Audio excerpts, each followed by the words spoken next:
আসসালামু আলাইকুম। দৈনিক পত্রিকা ও অনলাইন থেকে নেয়া আজকের গুরুত্বপূর্ণ সাম্প্রতিক সাধারণ জ্ঞান। মার্কিন সশস্ত্র বাহিনীর কোন শাখার প্রথম ইউনিফর্মধারী নারী প্রধান কমান্ড্যান্ট কে? উত্তর, অ্যাডমিরাল লিন্ডা লি ফাগান।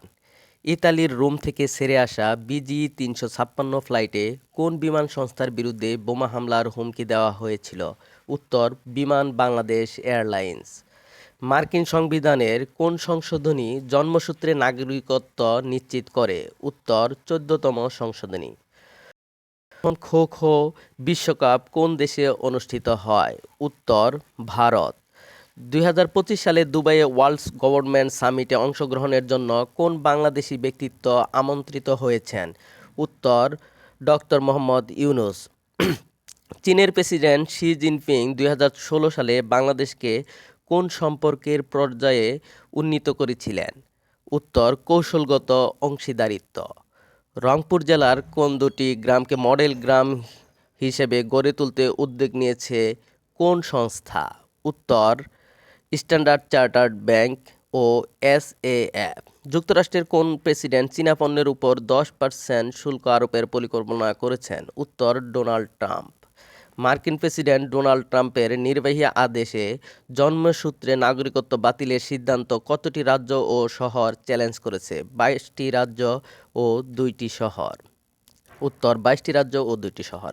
কোন আইনের মাধ্যমে উচ্চ আদালতে বিচারক নিয়োগের বিধান রেখে ২০২৫ সালে গেজেট জারি করা হয়েছে? উত্তর, সুপ্রিম কোর্টের বিচারক নিয়োগ অধ্যাদেশ ২০২৫। ডোনাল্ড ট্রাম্পের নির্বাহী আদেশের মাধ্যমে মার্কিন ভূখণ্ডে জন্মসূত্রে নাগরিকত্বের অধিকার কবে থেকে বাতিল করা হবে? উত্তর, ২০২৫ সালের ২০ ফেব্রুয়ারি। ২০২৫ সালে খো খো বিশ্বকাপের প্রথম আসর কোথায় অনুষ্ঠিত হবে? উত্তর, ভারত। ২০২৫ সালে সাস্টেইনেবল এগ্রিকালচার ফাউন্ডেশন এসএএফ ও স্ট্যান্ডার্ড চার্টার ব্যাংক বাংলাদেশের কোন জেলার গ্রামকে উন্নয়ন প্রকল্পের আওতায় নিয়ে এসেছে? উত্তর, রংপুরের 2টি গ্রামকে। যুক্তরাষ্ট্রের প্রেসিডেন্ট ডোনাল্ড ট্রাম্প কোন দেশ থেকে অবৈধ বসবাসকারী প্রায় ১৮,০০০ অভিবাসীকে ফেরত পাঠানোর প্রক্রিয়া শুরু করেছেন? উত্তর, ভারত। দুই দেশের মধ্যে কৌশলগত সহযোগিতামূলক অংশীদারিত্বের চুক্তি ২০১৬ সালে বাংলাদেশের সাথে সই করেন কোন চীনা প্রেসিডেন্ট? উত্তর, শি জিনপিং।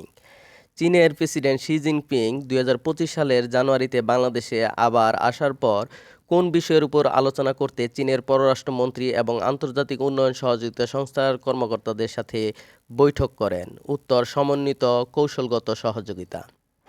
২০২৫ সালে সুপ্রিম কোর্টের বিচারক নিয়োগের জন্য কী ধরনের পদক্ষেপ গৃহীত হয়েছে? উত্তর, কাউন্সিলের মাধ্যমে বিচারক নিয়োগ। যুক্তরাষ্ট্রের প্রেসিডেন্ট ডোনাল্ড ট্রাম্পের নির্বাহী আদেশ অনুযায়ী জন্মসূত্রে নাগরিকত্ব বাতিলের সিদ্ধান্তের বিরুদ্ধে কতটি রাজ্য ও শহর মামলা করেছে? উত্তর, 22টি রাজ্য ও 2টি শহর। ২০২৫ সালের ফেব্রুয়ারিতে দুবাইয়ে অনুষ্ঠিত হবে কোন গুরুত্বপূর্ণ সামিট? উত্তর, ওয়ার্ল্ড গভর্নমেন্ট সামিট। ভারত থেকে যুক্তরাষ্ট্রে থাকা অবৈধ অভিবাসী ফিরিয়ে নিতে শুরু করেছেন কোন দেশ? উত্তর, ভারত। এরকম আরও ভিডিও পেতে চ্যানেলটি সাবস্ক্রাইব করে সাথেই থাকুন। ধন্যবাদ।